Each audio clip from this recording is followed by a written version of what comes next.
Everyone, કેમ છો બધા? આજે હું બનાવું છું પનીર ટીકા સેન્ડવિચ. એના માટે મેં એક બાઉલ લીધું છે, જેનામાં 1 ચમચી જેટલું તેલ નાખ્યું છે અને 1 ચમચી રેડ ચીલી પાવડર નાખ્યું છે. એને સારી રીતના મિક્સ કરું છું કે લાલ મરચાંનો કલર તેલમાં આવી જાય, જેથી મેરિનેટનો કલર બહુ ફાઇન લાગે. બસ અહીંયા તેલ અને લાલ મરચું સારી રીતના મિક્સ થઈ ગયા છે, તો એનામાં બસ મેં પનીર ટીકા મસાલા, સોલ્ટ, હળદર, દાણા જીરું અને જિંજર ગાર્લિકની પેસ્ટ એડ કરી છે.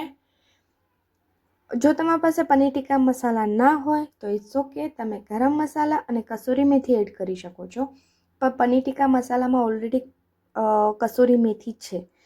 પ્લસ મેં અહીંયા 2 કલાક પહેલાં હંકટ બનાવેલું છે, તો એને પણ એડ કરું છું અને હું સારી રીતના મિક્સ કરી લઈશ.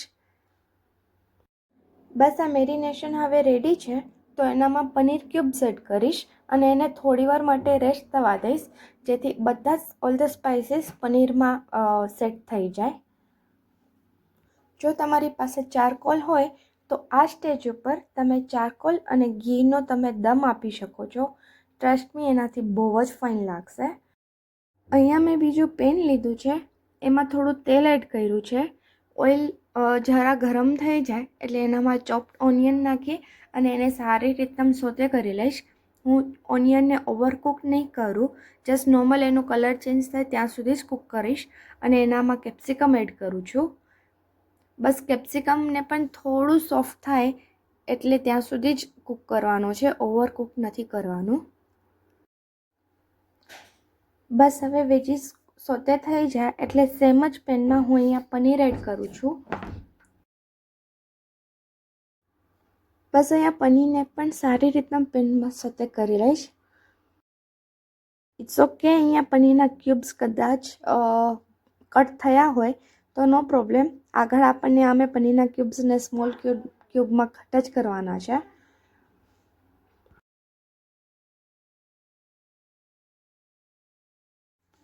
બસ અહીંયા હું પનીરને વેજીસને મિક્સ કરી લઉં છું અને એનામાં મેરિનેશન જે બચ્યું હતું થોડું, એ પણ હું આનામાં જ એડ કરીશ, જેથી એ મિક્સ સારી રીતના મિક્સ થઈ જાય.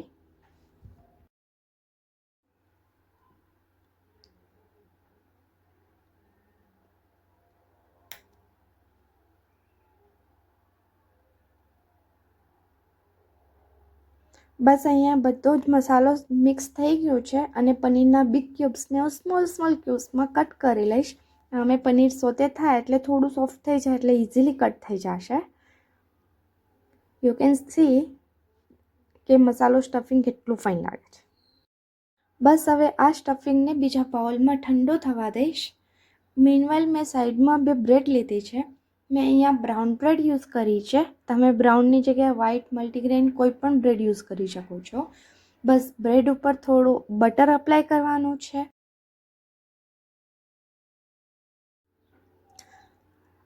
બટર સ્પ્રેડ થઈ જાય એટલે એનામાં જે સ્ટફિંગ રેડી કર્યું હતું એ મૂકવાનું છે.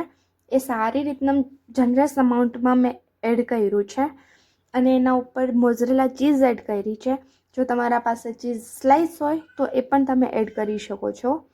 બસ અહીંયા આપણી સેન્ડવિચ ઓલમોસ્ટ રેડી છે.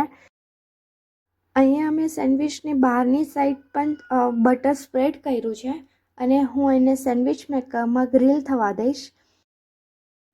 જો તમે મને નૈરોબી કેન્યાથી વોચ કરતા હો ને તમને સેમ આવું ગ્રીલ મશીન પરચેસ કરવું હોય તો તમે ચાઇના વિલેજ સિગ્નેચર મોલમાંથી રામટોન્સની બધી જ પ્રોડક્ટ તમે પરચેસ કરી શકો છો. ઇનફેક્ટ બીજી પણ મેની મોર આઇટમ્સ બહુ જ છે અને એનામાં 20% સેલ ચાલે છે, તો તમે ત્યાંથી પરચેસ કરી શકો છો. અહીંયા મેં મારું ગેસ અને રામટોન્સનું ગ્રીલ મશીન બંને જ ચાઇના વિલેજમાંથી પરચેસ કરેલું છે. બસ અહીંયા મારી cheesy paneer tikka sandwich ready છે. It's so yummy. જો તમને મારો આ વિડીયો ગમ્યો હોય તો please do like, share and subscribe. By.